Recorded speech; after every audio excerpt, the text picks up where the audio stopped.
Alrighty, good evening everyone. Thank you so much for coming tonight. How many of you have been to one of the other programs that Joe has presented here? Excellent.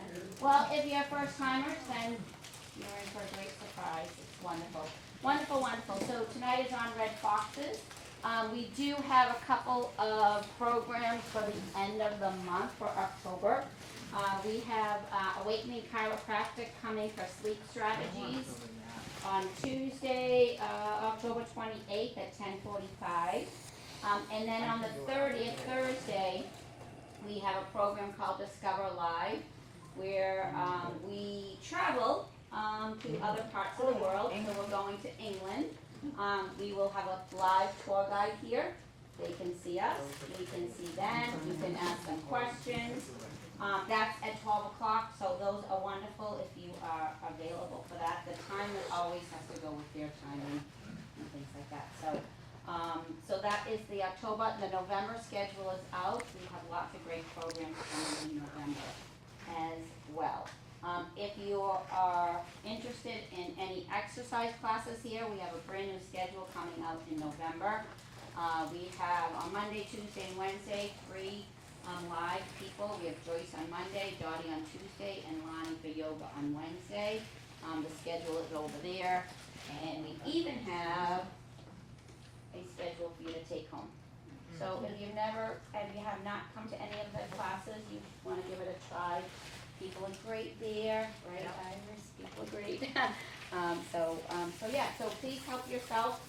The dip and veggies came from, we had a cooking class yesterday with Chef Colleen, and we made that dip yesterday. That was one of the things that we made. So we are going to continue having some cooking classes, so look for that in the calendar. And, all right, without further ado, Joe, thank you.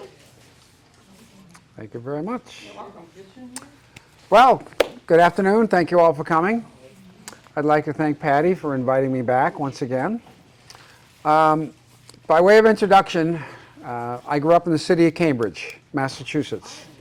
But I was born into a city that my family owned a hunting, fishing, camping shop. So I spent a lot of my growing up in the woods with my dad. He was a big fisherman and bird hunter.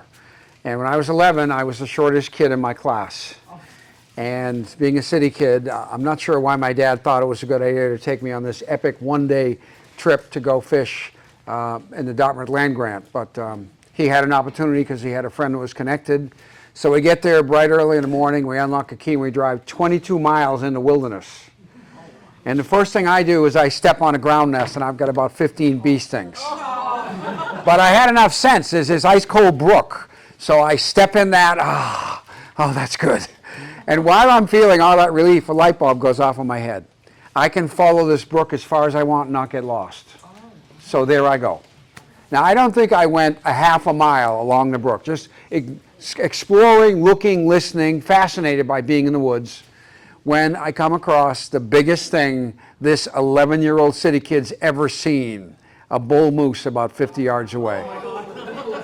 So I can tell you that was a seminal moment in my life. I spent hours mesmerized studying this creature.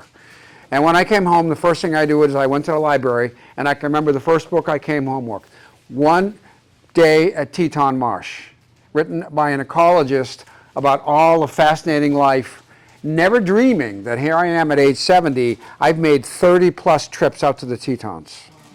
Second thing I did was join the Boy Scouts because I wanted to learn to be comfortable in the woods no matter what the weather. And what you see here is basically 40-plus years of a serious passion. I need to be around wildlife, Northwoods wildlife. I want to photograph them, I want to study them, I want to watch them. My library is slowly sinking the house. I want to read about them. YouTube is another fascinating because there are people who get out and see things. And it's just, for me, it's been a really wildly fulfilling passion, and here I am getting to share it with you. Today, we're going to look at one of the most elegant of carnivores, our red fox. Now, red foxes are the most successful carnivore on the planet. They're in all of the major continents of the Northern Hemisphere. And they're now in Australia. They've been introduced. They take full advantage of us in a way that coyotes don't. Coyotes will go to great lengths to avoid us. The red fox either knows this and takes advantage of us, or simply is happy to take advantage of our living space. But the big thing that draws a red fox to us is all of the biologists describe red foxes and foxes in general as critters that live on the edge. What do they mean by that? When you're looking at wildlife, you're looking at habitat, and different habitat will draw in different prey and different predators. The edge is wherever a field meets a forest or a stream meets a field. Any type of two habitat types that come together. The edge generally draws in more creatures because of the mix, and that's where the fox makes his living. And we change our environment all the time. You create a golf course, you're drawing in bunny rabbits, which draws in foxes. You set up a garden, the foxes come take advantage of the extra rodents that come in to feed on your garden, as well as those pesky woodchucks. So foxes take thorough advantage of humans. Now, hundreds of years ago, when the colonists got here, we were largely forested. There were not that many open areas, less edge. So the dominant fox then was the gray fox. Now we're going to touch on that a little bit at the end of this presentation, but this is primarily about the red fox. The red fox is larger, it's much more successful worldwide than any of the other 30-odd fox species. Now let's take a step back and look at canids in general, or the dog species families. We have wolves, which are very large and require very large prey, such as elk, moose. Because of that, it requires a pack to take down these creatures. A lone wolf cannot take down most large ungulates. Then on the other end, you have our fox, which is very cat-like in many, many ways. It's a solitary hunter. It spends most of its life alone. That's by design. Now, in between in the dog family are the coyotes. Coyotes can go back and forth. They can live as solitary hunters. They can exist in a pack structure. As we learned after years of having them, wolves be decimated and removed from Yellowstone, only to have coyotes show that they can form packs, can take down larger animals in packs. But once the wolves came back in, the coyotes are now back to living solitary lives. So our fox is very successful for a couple of reasons. Its primary prey, because of its size, is very, very small. Lots of small rodents. And that enables it to be almost anywhere, because smaller prey is in abundance almost everywhere. As you move up the pyramid, larger prey animals have different requirements and therefore are lesser in numbers. So our fox is very, very successful.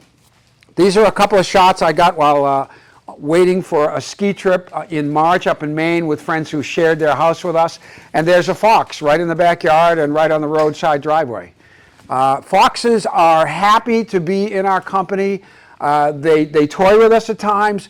Everyone has a fox story that they've encountered one. I wish I could go out and find foxes to study and photograph them, but they're a lot more cunning than I'd like them to be. And when you're lucky, a fox shows up, and you're going to see I've had quite a bit of luck over the years. Now, foxes begin their mating season in about December, January. And this is actually a pair that were out pairing up, forming their courtship once again, and I just happened to catch one of them in the frame. I wasn't able to catch both of them. I first sighted them as they crossed the road about a mile away, and they were a pair.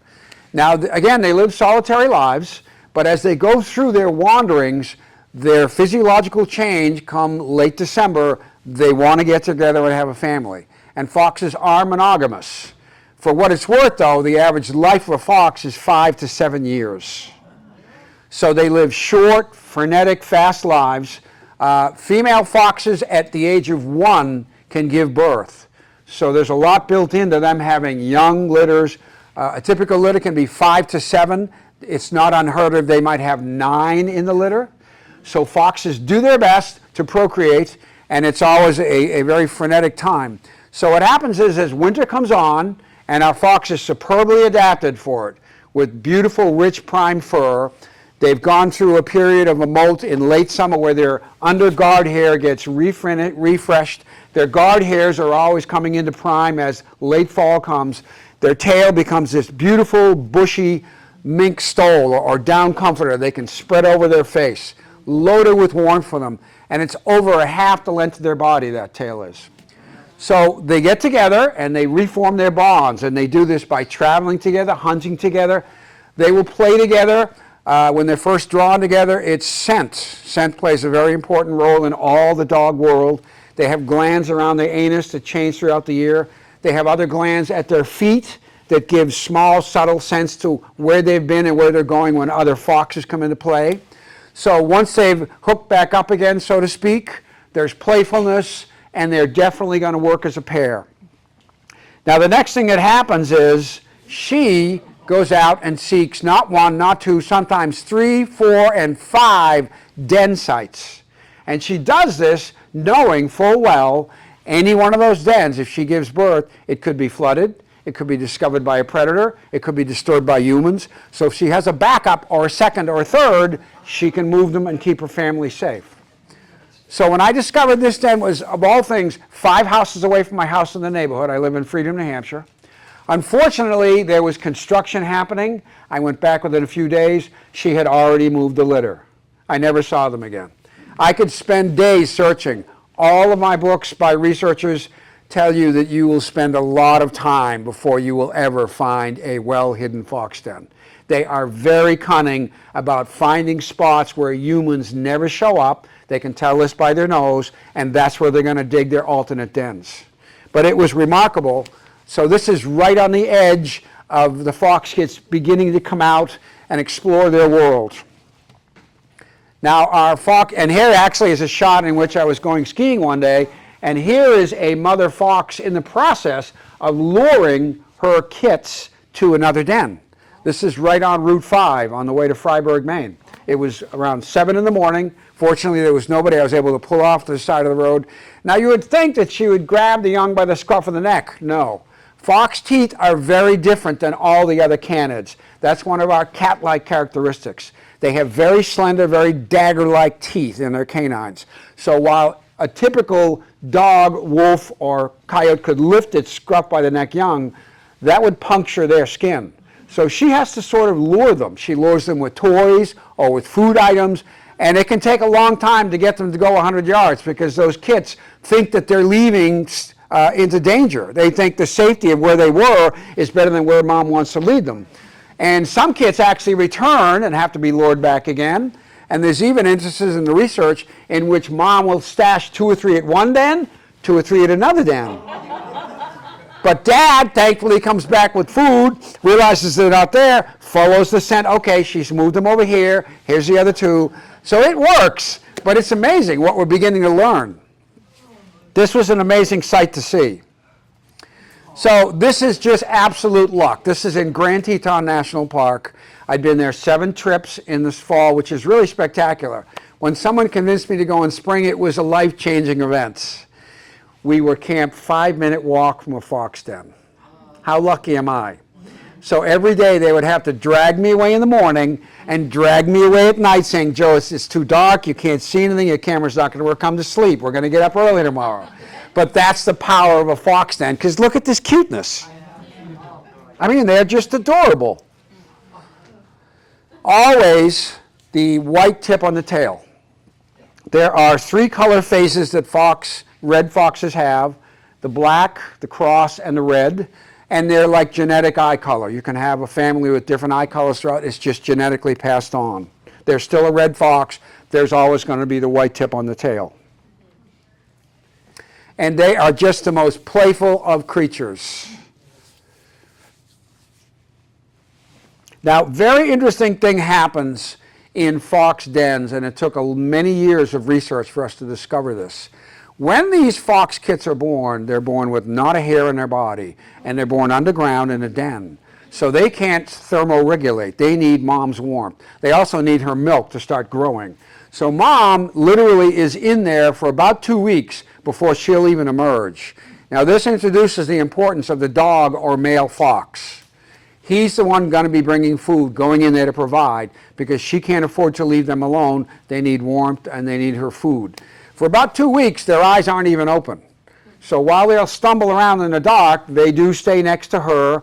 They're safe while they're in there. After about 2 weeks, some very strange changes happen, and it's hard for us to relate to, but remember, this is nature. There is a design behind this that has worked for millennia. The teeth are beginning to come out just as the eyes open. Fighting breaks out. Sometimes vicious fighting. This is about a dominance hierarchy. The largest, strongest are going to make it plain to everyone below, I'm going to steal food for you. Why? Because I can. When? Whenever I want.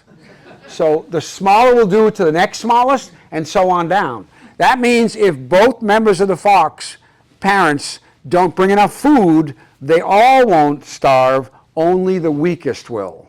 And this is nature's way of making sure that the habitat and the environment fits the young. And so there'll be numbers when many young will survive, there'll be numbers when only 3 or 4. Now, on average, again, it's only 5 or 7 years in which they're going to live a life anyway, and like most young, probably 30% of them won't make it to the first year. There's just too many things to learn. There's too much danger out in the wild for a little fox kit. But that's amazing. Now, by the time they get to that 3rd or 4th week, the dominance hierarchy is set in place. And you will see this dominance when you watch adults, the way adults approach each other. When they're strangers, one will generally figure out to take a submissive approach. If they're males, they're going to get together, they're going to sort of dance around, and then they might be boxing, in which it's like a ritual fighting. But these are dominant struggles that are inherent in making sure that generally there's not any real damage, no real inflicted fighting. They don't kill each other, which is very different from wolves. Now, coyotes generally will go to great lengths to avoid killing each other too, but foxes are masters at it. And it's learned behaviors from their childhood. So this is remarkable, day after day, to be able to go and watch these guys. And by this point, they've got the black stockings. They have the beautiful black patches on the backs of the ears. Their reddish coat is beginning to come in. When they first come out, most fox dens are dug in sandy loam soil. So that first shot showed a very sandy coat that matches that soil perfectly. Helps them to blend in and avoid detection by predators. Mom, of course, looks like she's just bedraggled. I mean, she's, oh my gosh. Yes, yeah. Now, it's blocked by this foliage, but there's 2 or 3 trying to nurse in there. Oh, yeah. Yes. And you'll notice the tags, because this is in a national park, and unfortunately, so many people come and they're not attuned to wildlife, and they think it's a good idea to feed the foxes, which is the worst thing you can do. So they put up signs, and they're studying them to see how they're reacting, what it might be doing to them. And it has an impact eventually. When I went back the next few years, there were no signs of any foxes, because this was literally right on the entrance road. So you can see that she has tags in her ears, a blue one on one ear, a white one on the other. That way they can identify individuals. Now, she is with the den all the way through until they get to about 5 to 7 weeks, at which point they're beginning to wean them off her nursing. So now she's able to go off for short spells and hunt and come back. But while she's there in the earlier parts, Dad is always hunting, he's always bringing food. And of course, with young pups, they have to be active during the day. Typically, foxes are active, what we call crepuscular. Extra activity dawn and dusk, but hunting all the way through the night. I love this shot. The whir of one going right by, you can see her ears. Now, fox ears are absolutely magnificent. They can be turned a full 180 degrees, independent of each other. Their hearing is second to none.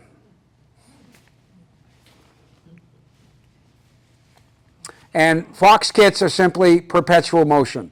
They're always playing. And by the way, by the time the fox kits do come out and are now exhibiting play round the clock, that dominance hierarchy has been all set up. It's cast in stone now. So there will be submission and there will be dominance, but now there doesn't need to be any fighting. So now they can actually concentrate on their play. And science has showed us that play indicates a high degree of intelligence, and it's how animals learn mechanisms, train their muscles, and learn moves they're going to use for how they're going to survive.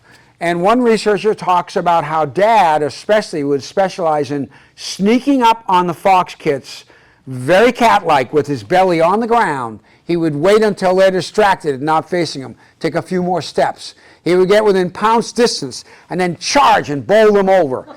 And over time, the little ones get to know, I need to be a lot more careful lest Dad sneak up on me. So he's teaching them two things. He's teaching them how to sneak up on prey and how to avoid becoming prey yourself. And that's very incredible.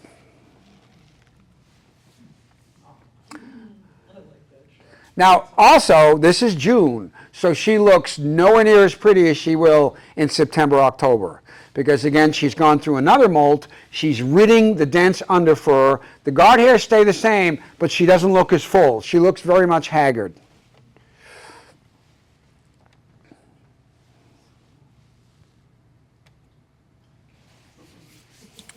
And fox kits, you'll notice, again, very cat-like, have these elliptical eyes. They have another cat-like feature. They have a layer behind the iris, behind the retina, called the tapetum lucidum. Cats have it. It's what enables light that comes in under starlight conditions to actually go twice over the retina. So it amplifies the amount of light, giving them excellent night vision, which enables them to hunt throughout the evening, whether there's moon, starlight, or not. Another aid in sensing their prey are whiskers. Again, a very cat-like. Very sensitive to vibrations in the air, sense. Of course, they have an excellent sense of smell. So they are beautifully designed for hunting all kinds of creatures, and they will become much more day active or diurnal when winter comes. But basically, spring, summer, fall, they're active at night and the edges. Daytime, they're going to slumber. Although, tell that to the kids. They will investigate anything, they will play with anything, and it's that curiosity that probably endears them to us.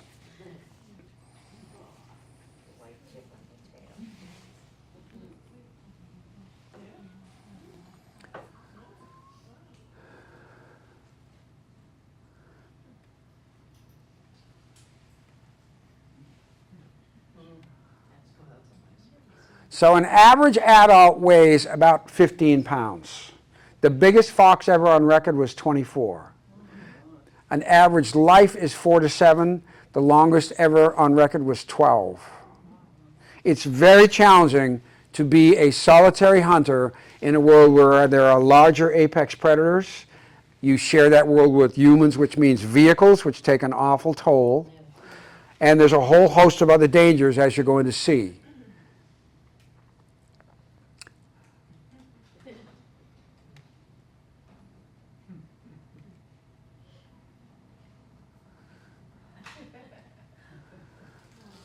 So one of the fox techniques that researchers have watched is an adult fox walking along a trail, suddenly stopping and cocking its head and hearing the very low frequency sounds of a small rodent. And it's attuned to the lower frequencies of the crunching of seeds. So its hearing is so acute that from as much as 100 yards away it can detect that sound. So what it does is it creeps ever closer, very cat-like again. Most dogs will make a run and try to outrun their prey. Cats ambush, which means stalk. So they get very, very low to the ground. They're paying attention to the slightest movement, and they will freeze. And then they'll take another step when they think it's safe. And once it's very close, it'll be a charge. So this researcher was watching it stalk what was obviously a small rodent. The rodent escaped down a hole. What did the fox do? It crept right up to the hole and laid down and went to sleep. But within a few minutes to 20, the researcher watched, that same bull came back out, he got it. It's called the nap and strike technique. This is just evidence of how smart these animals are. Now, another story told about shrews, which have a particularly not nice aroma. So foxes don't generally like to eat them. Now, they will eat them if they're starving. It's a choice of food or nothing. But this researcher watched him catch a shrew, play with it for 20 minutes like a cat would, not killing it, throwing it up in the air, recatching it. Only when it was done playing to go back to where it had caught it, meaning its den area, toss the shrew back. Which implies it knows, I'll catch you again. Nice playing with you. I mean, these are incredible incredible creatures. And to be able to witness these things. So the researcher whose book I love is a man named Henry, and when he got his first chance, he was up in Saskatchewan studying black bears. Now, Saskatchewan is such a vast area of territory. There had been no hunting up there of foxes or anything for decades. So the foxes would come along and treat him like he was a tree. And this unnerved him at first to have a fox walk by so close he could touch it. But he became enamored with them. So he continued to go up there and study them more and more. And this led to 40 years. And he has had the most incredible encounters, because when he first started this, he was in his 20s. And he said he would begin to follow the foxes. And they cover quite a bit of ground because they're very light. They're light on their feet. And they can travel 20, 30 miles an hour. So he would run after the foxes. The foxes, to their credit, would not get too shaken. Now, he did elaborate that he would eventually work it out where he would bring one small treat for the fox when he first found it each day. And that was all the fox would get. But the fox sort of got used to, okay, this guy's going to give me a treat. I'll let him follow me. He would always keep a nice boundary. But the things he was able to see, I mean, that's incredible research. Now, he was losing weight, which is great, too. And you can't do this when you get up in your 50s and 60s. I'm sorry. But wow. So life at a fox den is absolute pandemonium, and it was an absolute blessing to have these guys. So here we're now nearing the 6th or 7th or 8th week in which mom is going to begin to introduce solid food. She knows that by the time they're 8 or 9 weeks old, she's not going to continue nursing them. It's like my younger brother's kid in the basement. You can't stay there, you're 36. Sink or swim. So, but it's up to the kids if they're not hungry. So this is what happens.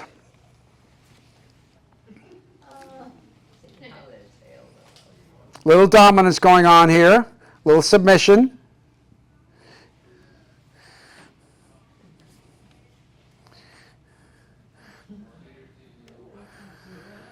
Now, foxes are the ultimate mousers. This researcher has actually tape measured it because he got to spend so much time. From a standing stop, 17 feet he measured. Wow. A fox could leap in the air and with his forepaws pin that mouse. Wow. So the way he describes it, imagine you're at a party. Everyone's having a good time. You've had quite a bit to drink, but you've made this bet and you're going to have to try it. You're standing at the carpet on the edge of the room in your stocking feet. 17 feet away is a spoon.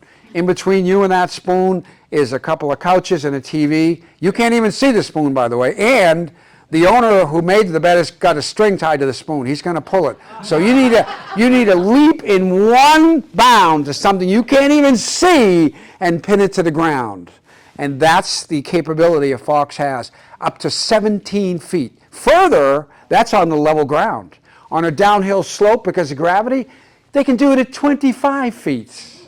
Unerringly, within 1 or 2 inches with their forepaws, pinning the little rodent to the ground, which if that doesn't dispatch them immediately, like a lightning quick thrust, the jaw goes down, grabs the mouse, tosses it up in the air, and plays with it like a cat would. Again, crunch. Unbelievable athleticism. So, and here you see the beginning of it in this leaping motion the kids are practicing without even know it. Simply amazing.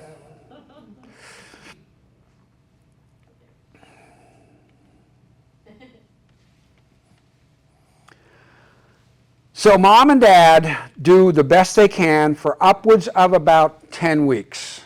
At that point, the kids sort of get cut off. And the first thing they do is they will continue to bring food. They won't bring it to the den. They'll bring it to the outskirts. They're trying to lure the youngsters away, teach them to use their nose to travel and look. And it works. It begins to work right away. Now, this is a shot I was lucky. Remember how I said sometimes the fox comes to you? This is right in my driveway. As I came home with groceries, thankfully I had left the garage open and the camera was in the back of the car. I come in with groceries, I look out the kitchen window, which there's the boat ramp. There's a fox walking up the boat ramp. I go back out, I look at the camera settings, I know I'm going to get 1, maybe 2 shots. I step out and she was kind enough to just give me that shot. And you can tell, she's in her summer molt, There's not, she doesn't look royal, beautiful, but it's summer. She needs to get rid of that guard hair and that excess warmth so that she can get through the heat of summer. Now at this point, the fox kits are beginning to explore, and this is when danger comes into play. Because mom and dad are beginning to cut the rope. They're not going to be looking after them. It's going to be real sink or swim. And these might be the kinds of things they at first hunt. Crickets, beetles, and grasshoppers. It's a good source of protein. It's very quick. It teaches the youngster, okay, I missed. Keep an eye, listen, watch. Foxes have something called splatter vision. Like most predators, they're keyed into motion. When a prey item is spotted, if it doesn't move, many times researchers will see it goes unattacked. The minute it moves, the predator jumps on it. So they're intended to pick it out, even at great distances with their eyesight, the slightest amount of movement, and it lures them to pursue the prey. And a creature like this is a very opportunistic apex predator. Now, in the east, it doesn't happen very often because bald eagles generally are more prone to be around lakes looking for fish. This morning, I had a loon, an immature, trying to swallow a big fish. It was a 15-minute affair. I spent 15 minutes waiting. I came back 3 minutes later. There was an eagle circling, but he had managed to just swallow that loon. Now, last year, my wife was downstairs. Joe, come quick. There's something going on. The loons were. There was an adult out there. He couldn't get the fish down in time. The eagle came right down. The loon gives up that fish when he sees 7 feet of wingspan coming at him. So it flew over. We could watch it in the scope. I got a jaw-dropping set as that bald eagle flew right with the fish right over my head. Oh, my gosh. So these are opportunists. They take advantage of whatever opportunity comes its way, and that's the beauty of nature. Now, this is a little bit bigger, and now they're extending how much more they'll go into it.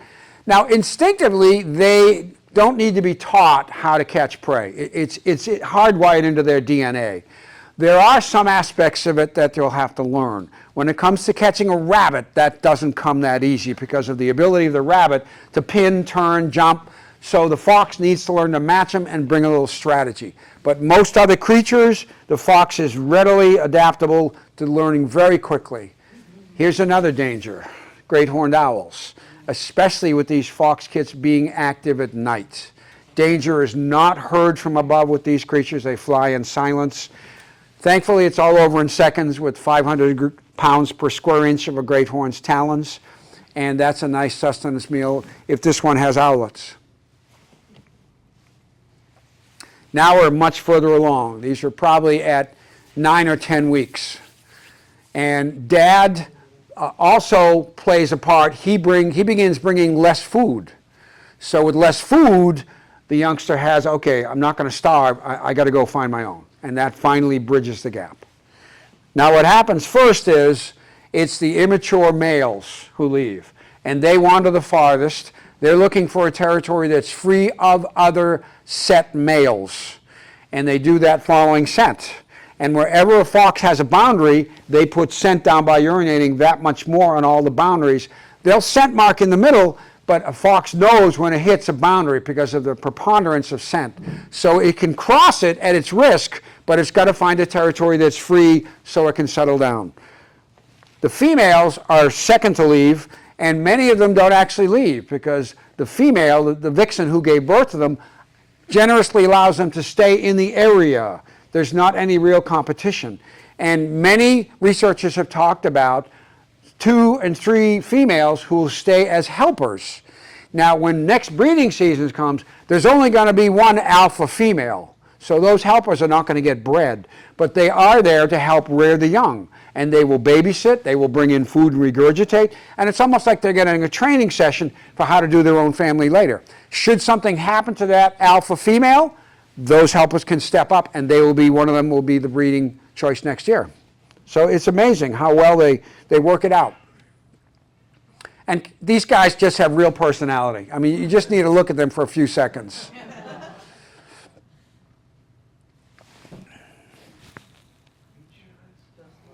Beautiful, beautiful fur. Joe, did you already mention the difference between the male and the female? I'm sorry? Did you already mention about the difference between the male That's an excellent question. It's very hard to tell with foxes.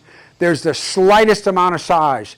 The only real verifiable way is when you see the leg lift for urination, that's a male. When you see the squatting, that's a female. But that's an excellent question. We feed our birds all year long because we have bird feeders that the bears just can't get at. They're too high. And the bears never come in. Where I live, it's a pitch pine forest. It's not good bear habitat. So I get away with it. And what that does is it creates pockets of seed because I love to watch the birds. I don't want that one. I don't want that. I don't want that one. Yeah, I'll take this one. So I'm feeding the squirrels what I want to or not. So we had a fox come in all last winter. And it was great because every time it seems I go to the bathroom, oh, there's a fox out there again. And yeah, oh, that's a female. She's squatting. But it was neat to see that.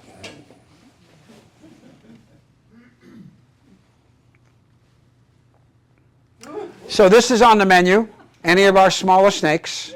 So being small, they key in on small prey. And remember, in nature, there's always an abundance. We have something in the ecological world called a food pyramid. And the base is filled with insects in the very beginning, even smaller than that start at the base. And then you get up into your different fauna that are slightly larger and feeding on the insects, then your mesofauna. And then as you get up to the apex, the reason it's a pyramid is the apex predators are always fewer in numbers, hence the top of the pyramid.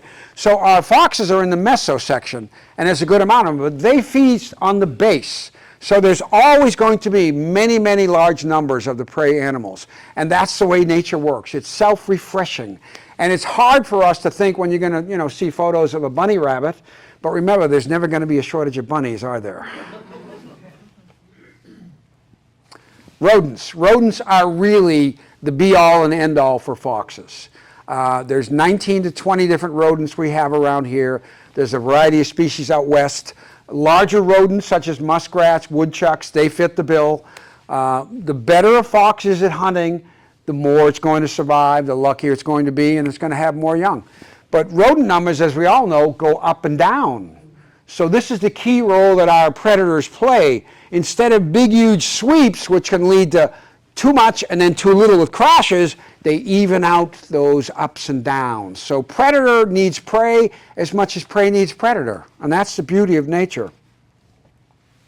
Now this is a photograph of a note card by a photographer out of Jackson Hole.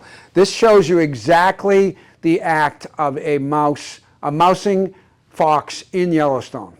He's got his feet planted, he leaps up, arcs, and he's actually using the tail to change his direction if he needs to. Because remember, the critter might be moving, and our fox has silent paws, unbelievably, especially in the snow. When it goes up, it's paying close attention to exactly where the target is and can adjust in the air.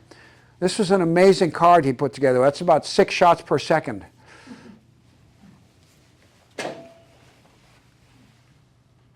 Squirrels, red squirrels, gray squirrels on the menu. That takes a fair amount of speed, but more importantly, sneaking up to the creature. Keeping your belly on the ground, moving when it's not paying attention, getting within pouncing range. And then the last burst is a lunge, an actual almost airborne lunge. So foxes are very graceful and very athletic to be able to do what they do.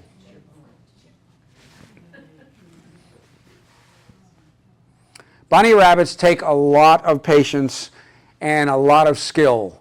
And so younger foxes fail repeatedly until they get it down. Now, they don't very often get ducks, except in nesting season, because a lot of our ducks are ground nesters. So at that point, they're much more vulnerable. They will steal the eggs when they can. Again, as a predator, you don't know when your next meal is coming from. So it's always a case of take advantage of whatever opportunity arrives. Turkeys, incredibly wary, but turkey eggs, once they've been flushed off the nest, there's a large amount of protein for a fox to take back. Now, foxes have another really neat trick up their sleeve. When they have surplus food, they catch it. By that I mean, they will dig the tiniest of holes very, very delicately. They're not scratching dirt, sending it flying. They're going to use that dirt pile. So with their very delicate front paws, they very carefully dig a hole just 3 or 4 inches deep, and then they place the item in there. They gently press it down. Then they gently put the exact dirt that they took out back over it. Then they use their muzzle scraping the substrate that was around it, leaves. They're trying to hide, camouflage the entire area. And they do this so that later they can come back. Sometimes they will scent mark just off center. Other foxes may come along and steal because they have the same nose. Researchers have watched magpies and crows who might watch the fox bearing the catch, jump in and try to steal it. There's a photo in one of my books of the fox actually turning back to watch the magpie trying to steal what he just catched, and he went right at the magpie. But in nature, all is fair, and that's a brilliant survival mechanism. And the other thing they do to survive is scavenge. So while they can't take down a deer, when a deer dies, whether it's winter kill or a car accident, if there's no other predators there, that's a lot of nutrition, and they can take full advantage of that. They will eat fruits, berries, and even vegetables, depending upon the time of the year and how hungry they are. On occasion, a lucky fox will catch a songbird, but generally they're too quick and too able to get out of here. But I love this shot because it shows, this is at one of the farms up near where I live, and they have a devil of a time because these cedar waxwings come in and they pick one bite out of the strawberry, and that means that strawberry can't be picked. Then they'll go to another one. But the farmer, I don't know what he can do, short of putting nets everywhere. Muskrats. Muskrats are definitely on the menu. Now, muskrats, to give you an idea, 3 litters a year, 11 to 14 kits. We're never going to run out of muskrats, are we? Pheasants. Of course, that's an introduced bird, generally stocked for hunters. Many survive only so far into the winter because there's a lot of predators out there. And these guys like to run, and they can't run as fast as, say, a weasel or a sneaky, cunning fox. Now, this is an immature woodchuck, actually in my garden, but wherever they are, foxes know where they are. This really captures how slender and athletic the body is. They are very, very lightweight body creatures, which lets them not require a lot of food. On average, 3/4 of a pound of food per day is all they need to get by. You can see how they seem to be all legs and no body. The tail seems to be, larger than the body shape. But a digestive system that's attuned to almost anything, again, vegetables, insects, fruits. They do tend to be more carnivorous than other foxes, so they are pretty well accomplished at hunters. But they're able to get by seasonal changes. They do very, very well. And notice how big the ears are.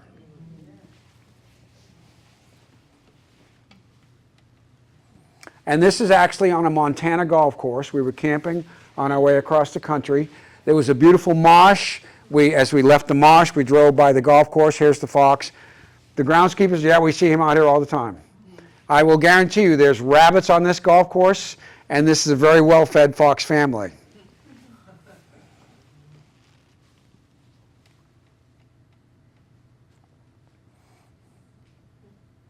Now, once they key in, the ears lock in, and now you see he's actually stalking. You see 1 foot is off the ground? That's very, very cat-like. Locked in. I distracted him. Locked in again. There's the pounce. All 4 feet are off the ground. It's not a high arc.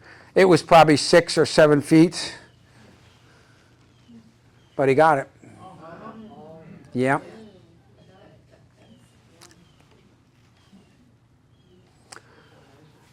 A lot of times people will ask me when they see my photos, what's your favorite photo?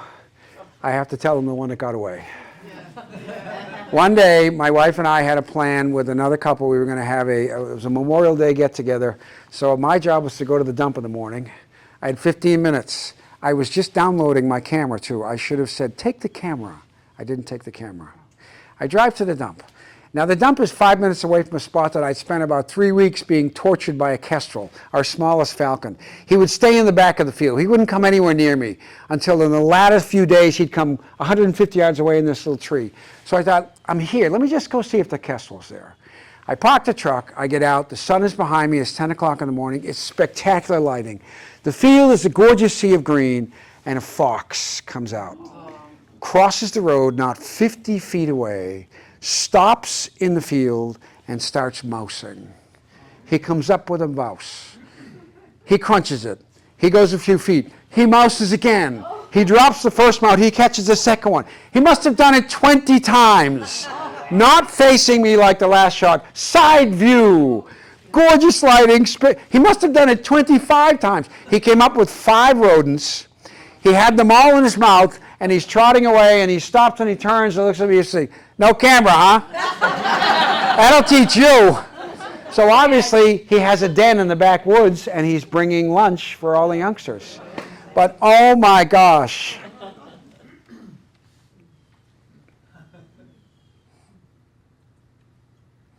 Now foxes are perfectly comfortable on a bed of snow. Snow is actually very good insulation. Loose, fluffy snow traps air. Our fox's fur has air in its hollow hairs. So a fox on a cold January day like this is, and this is in Wyoming, this is probably 20, maybe 10 degrees, perfectly comfortable. Sleeps out in the open, usually has his tail fluffed up right over his nose like a comforter, but the ears never rest, and the eyes open at a heartbeat.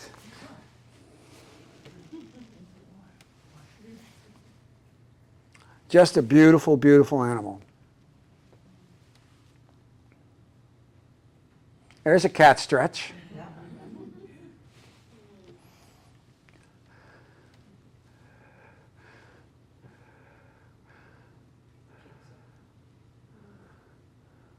This is on a different day. This is in a development where these beautiful homes, and we're staying at a condo for a ski trip, and we take a walk.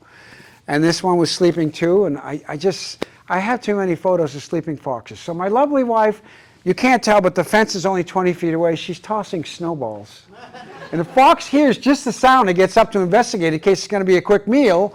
And I got this shot, maybe 1 or 2 more, and then he went right back to sleep. So it was a win-win. I didn't disturb him too much, but I got some lovely lighting shots. Beautiful, beautiful animals.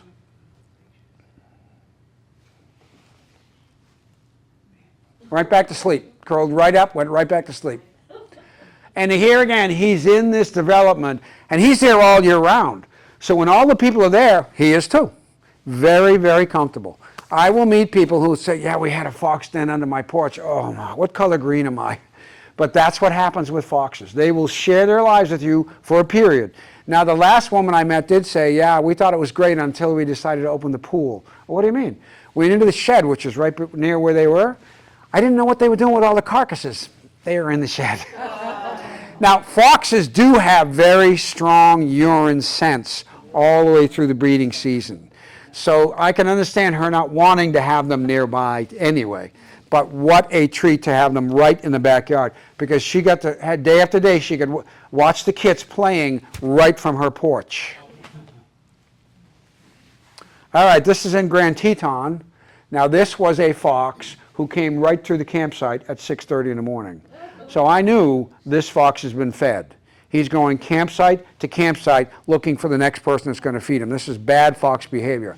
But I'll take advantage of it. So he came right through, and I followed him out to the edge of the field. Now, foxes in this situation need to be very careful of coyotes. Coyotes don't like foxes. They view them as competition. They won't eat them. They will kill them. Wolves take the same approach to coyotes. They don't want them in their territory for the competition. So a wolf won't bother to eat a coyote, but it will kill it if it can. So our fox is very careful about, before he goes out into the open,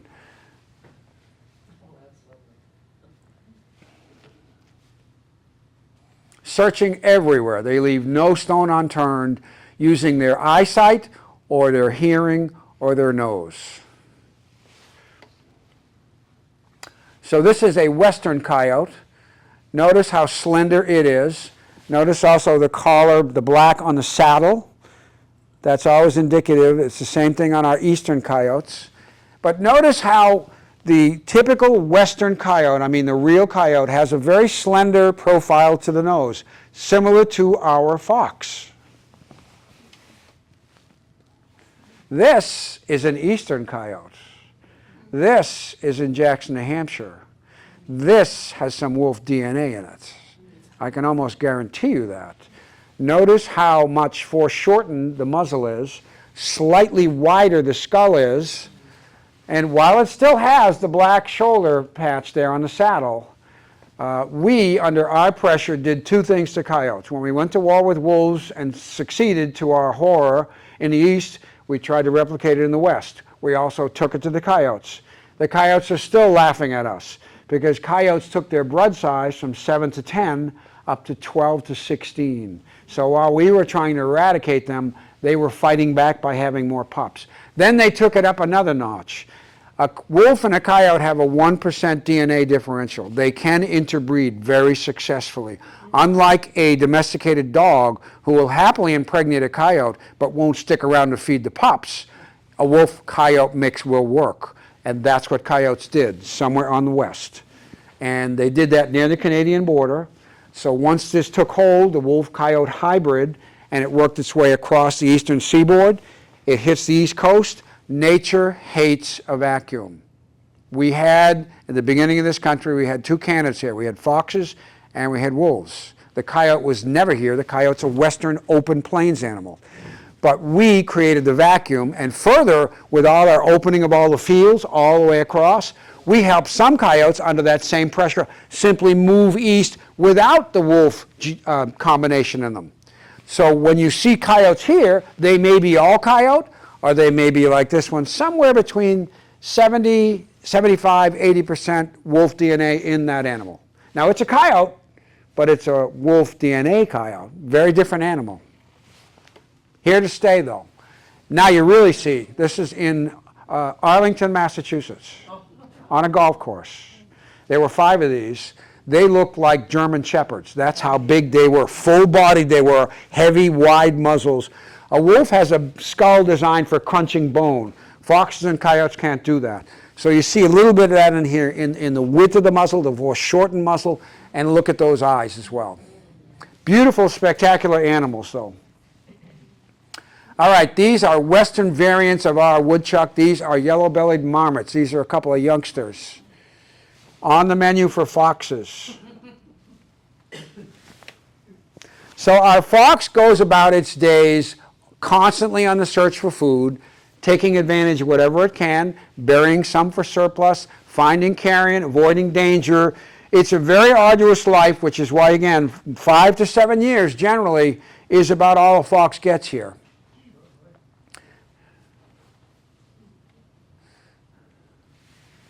Very slender feet, almost gazelle-like.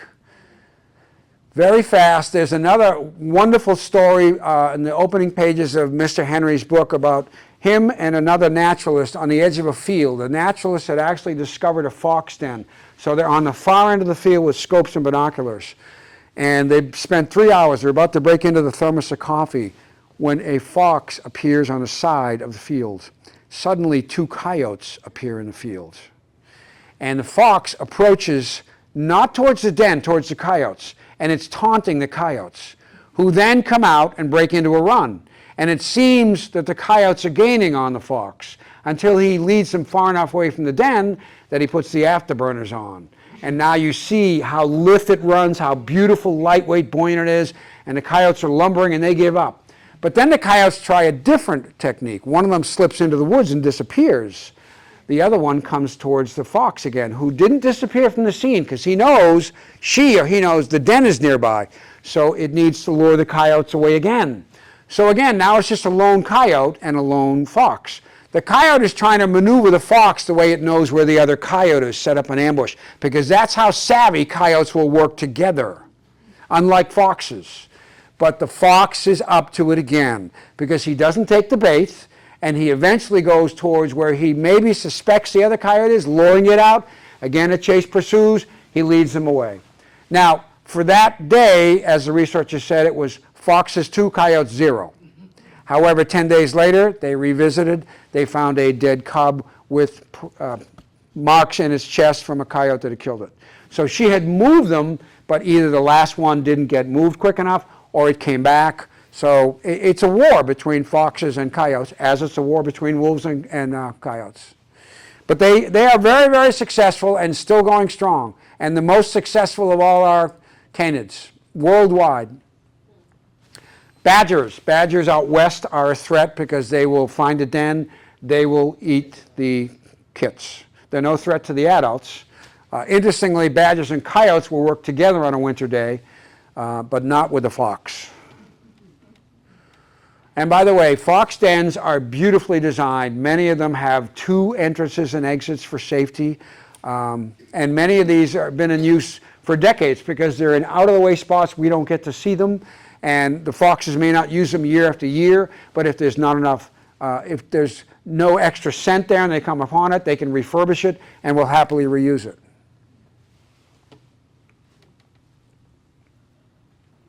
Really a remarkable creature.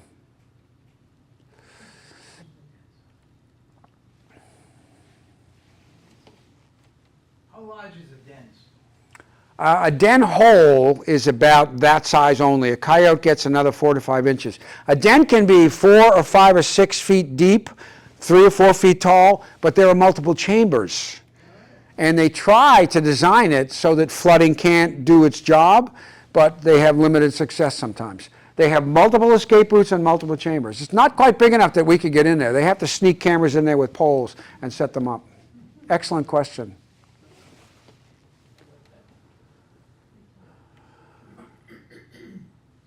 This gives you an idea how when they're going to begin something, they lower themselves down and they become very, very cat-like, right to the ground, literally crawling. They need an ambush that's perfected for close and explosive charge. Now, here's some shots that I got just this spring. Anyone seen this? This is a gray fox. Very, very seldom seen. Much, much more nocturnal. These foxes have more than a few tricks up their sleeves. They have semi-retractable claws. They can climb trees. They've been seen to climb as high as 60 feet. They can descend backwards or frontwards. Their claws work so well. They can jump limb to limb on the way down. They will find food up there. They'll eat berries and fruits and things up in the trees. They'll also seek safety up in there. They'll sleep up in there. So I was visiting one of my wife's relatives. He casually mentioned he had foxes in the backyard. What? I go out in the backyard. I've left the camera home, of course. There's 2 fox kits 40 feet away. Thankfully, her nephew loaned me his Nikon, and we have 5 or 6 shots here the next day. Now, it had rained, so it looks kind of funky. All the underbrush was wet. This is right at dawn, and she's come out with a vole. And the first thing, I didn't see her because I was looking on where I knew the den was. Ow, ow, ow. I hear that.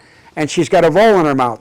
So for about 15 minutes, I played a game with her in which I would go around the house hoping she'd come around the other way and go to where the den was. But she was wise to me. So after 15 minutes of feeling like I was torturing her and keeping the young from getting her food, I went home. But it was remarkable to see this. So these are about 20% smaller than the red fox. Again, when we had a mostly forested country, this was the dominant fox, because they don't take advantage of man like our red fox was. But all the changes we've writ large have let this fox, which is still doing well, retreat into the shadows. They still have very big strongholds all over the area of Michigan and Minnesota, where it's very, very heavily forested. And we have gray foxes right in our midst. You just very rarely get to see them because they're so nocturnal.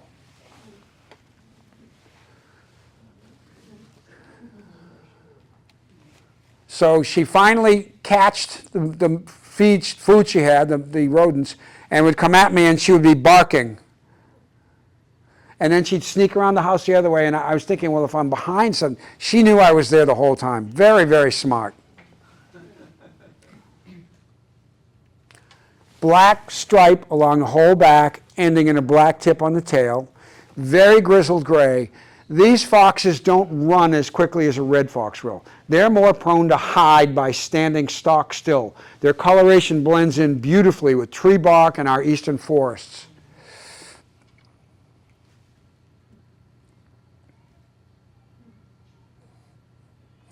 And they are slightly less carnivorous than our red foxes. They eat a lot more fruits, berries, nuts, vegetables.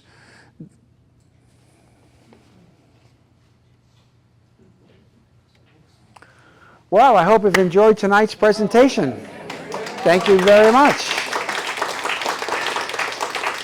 I'd welcome any questions or fox stories.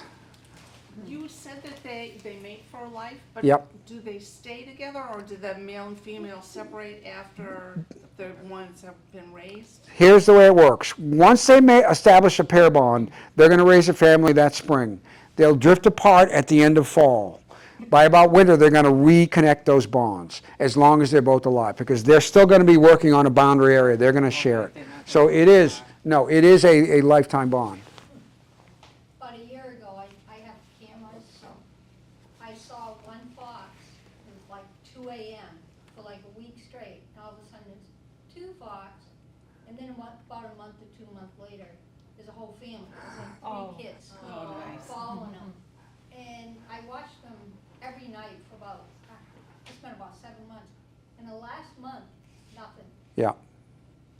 Do they go someplace? What I know happened- where the dens are. They know What happens is September, October, the young males, they've just been born, right? They're coming into sexual maturity. So what this does to the male, who's been the dad, he's taking care of these, and the young males, they are at odds. So he drives them away. And they need to run a gauntlet because they'll have fights with any other male they meet. Males don't want competitions. So they need to look for an empty territory using their scent. That's a spectacular. I also didn't realize how loud they were, because we also have coyotes, so I always thought it was coyotes until I went out my window one day. There was a fox right below the windowsill howling, so now I know the difference between the fox and coyotes. Because I always thought it was a coyote howling, Right. but it was him, and I understand he's claiming the territory. There's about 20 different calls. I haven't heard most of them. I had always thought that more than a howl, it was more like a bark from foxes. Yes. A coyote is more like a yip and less of a howl. But the fox is in my estimation, telling you, I feel a lot safer here next to your house. Those coyotes, they won't come in here. I might be overinterpreting it, but coyotes are legendary for, if they're going to come in, they're going to come in real quick and get the heck out. They know they're the most persecuted animal on the face of the earth. It's Wile E. Coyote writ large. They know it. But that doesn't mean anything because they are the most adaptable creature on the planet. The Native Americans used to say, when all is gone, there will still be the coyote. And he's right. I mean, look at what they've done. That little story I just gave you about taking advantage of wolves to get right back here where they don't even belong, bringing wolves with them.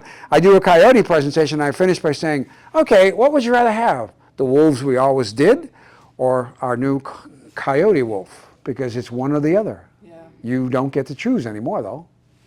And they come around a lot more than wolves. Yeah, yeah. Wolves, I mean, people love to see wolves. That's a really lucky thing. It's going to be through a scope 2,000 miles away. Anybody else? My daughter has a fox. I'm sorry. I've seen the gray fox in our backyard in Laconia here. It's right on the edge of the forest and the lawn. Yeah. It comes up the little slope there.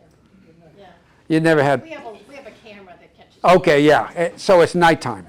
Yeah, that's the thing. The first time I saw one in daytime was about a month ago when it ran across the road, and I knew instinctively because it's so gray. It's the salt and pepper fox. It's not reddish.